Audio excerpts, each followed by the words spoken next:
मैयत को गुस्ल देने का सही सुन्नत तरीका क्या है? मैयत को किस तरह गुस्ल दिया जाता है? अभी हम आपको प्रैक्टिकली दिखाएंगे सवाब की नीयत से और सीखने की नीयत से। वीडियो को आखिर तक मुकम्मल देखिएगा। तो चले शुरू करते हैं। जिस तख्ते पर मैयत को गुस्ल देना हो उस तख्ते पर मैयत को कपड़े उतार कर लेटा दें और मैयत की नाफ से लेकर मैयत के घुटनों तक ये सतर का हिस्सा है, इस सतर के हिस्से को किसी मोटे कपड़े से छुपा दें ताकि मैयत का सतर नजर ना आए, बेपर्दगी ना हो। मैयत को गुस्ल देने के लिए एक टब में बेरी के पत्तों वाला नीम गर्म पानी लें। मैयत के ऊपर पानी डालने के लिए साथ एक बर्तन, डोंगा वगैरह ले, एक साबुन ले ले और थोड़ी सी रुई ले ले।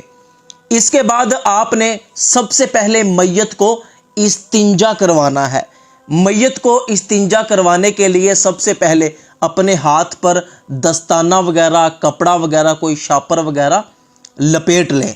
मैयत को इस्तिंजा करवाने के लिए आपने अपना बायां हाथ इस्तेमाल करना है। फिर आपने क्या करना है कि मैयत के जो सतर के हिस्से पर आपने कपड़ा डाला हुआ है उस कपड़े के नीचे से अपना हाथ दाखिल करें और मैयत की आगे वाली और पीछे वाली शर्मगाह को साफ करें। ज़रूरत पड़ने पर मैयत को आप करवट के बल भी कर सकते हैं, मैयत की टांग वगैरह भी उठा सकते हैं।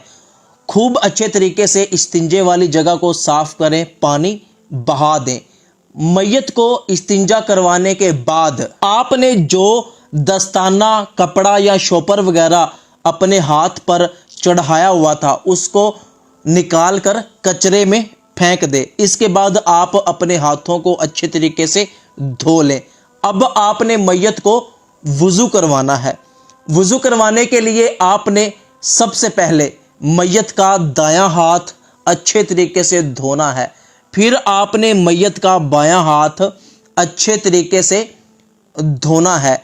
इसके बाद आपने थोड़ी सी रुई ले लेनी है, उसको पानी के अंदर गीला करके मैयत के होंठों पर, मैयत के दांतों पर अच्छे तरीके से फेरना है।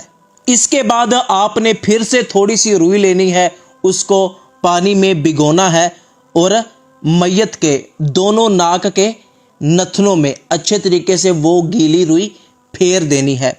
इसके बाद आपने मैयत के नाक में रुई डाल देनी है और मुंह के ऊपर भी रुई रख देनी है ताकि पानी मुंह के ज़रिए या नाक के ज़रिए पेट में ना जाए।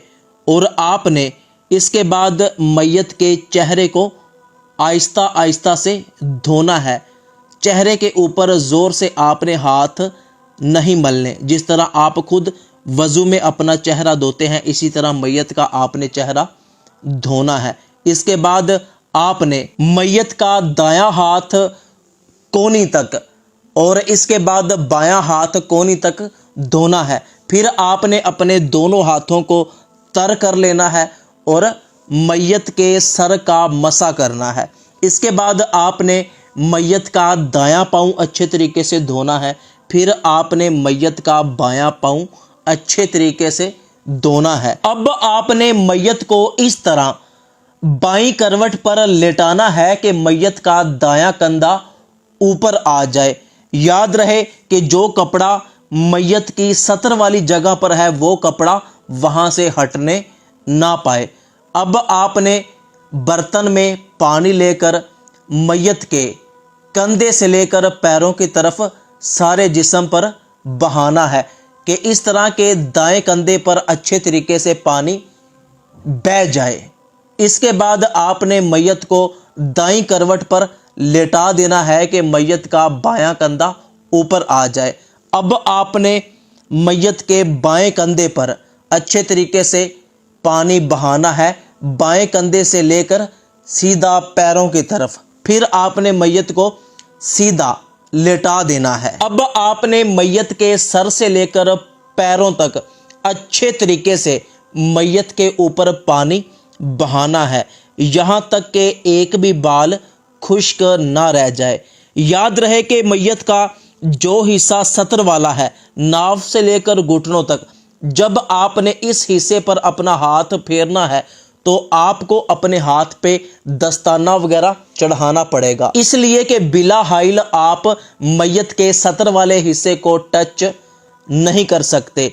आपको लाजमी अपने हाथ के ऊपर दस्ताना या कपड़ा वगैरह रखना पड़ेगा जब आप मैयत के सतर वाले हिस्से पर हाथ फेरेंगे।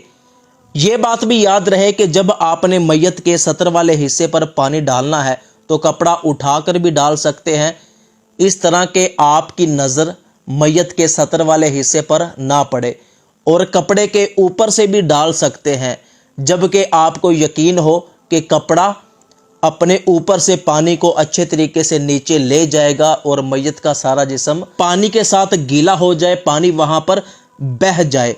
इसके बाद आपने मैयत को करवट के बल करके मैयत की कमर वाले हिस्से पर भी अच्छे तरीके से पानी बहाना है, वहां पे हाथ फेरना है। अगर किसी जगह आपको शक है कि जिस तरह मैयत की टांगों के दरमियान वाला हिस्सा या मैयत की बगलें वगैरह वहां पर पानी अभी तक नहीं लगा, तो मैयत के बाजू को उठाकर आप मैयत की बगलों के नीचे से भी पानी ज़रूर बहाएं। इसी तरह मैयत के टांगों के दरमियान भी पानी को ज़रूर पहुंचाएं, यहाँ तक कि मैयत के जिस्म का कोई भी ऐसा हिस्सा ना हो जहां पर पानी ना बहा हो। अब मैयत को थोड़ा सा ऊपर करके बिठाएं जहां तक मैयत ऊपर हो सके, और मैयत के पेट पर हाथ फेरें ताकि अगर कोई चीज़ जिस्म के अंदर से बाहर निकलने वाली है तो वो शर्मगाह के ज़रिए बाहर निकल जाए। मैयत को दोबारा से इस्तिंजा करवा दें। अब मैयत को दोबारा गुस्ल देने की हाजत नहीं है। ज़रूरत पड़ने पर आप मैयत को साबुन के साथ भी नहला सकते हैं, लेकिन बेरी के पत्ते भी वही काम करते हैं जो साबुन काम करता है। तो दोस्तों, वो लोग जो मैयत को गुस्ल देने वाले हों, उनका मैयत को गुस्ल देते वक्त अपना बावज़ू होना ज़रूरी है। सवाब की नीयत से इस वीडियो को अपने तमाम दोस्तों तक ज़रूर पहुंचाइएगा। हमारी टीम की हौसला अफजाई के लिए वीडियो को लाइक कमेंट शेयर ज़रूर कीजिएगा। और अगर कहीं पर आपको ऐसा लगे कि हमने कोई चीज़ बयान नहीं की या हम किसी गलती पर हैं तो कमेंट में हमारी इस्लाह ज़रूर कीजिएगा।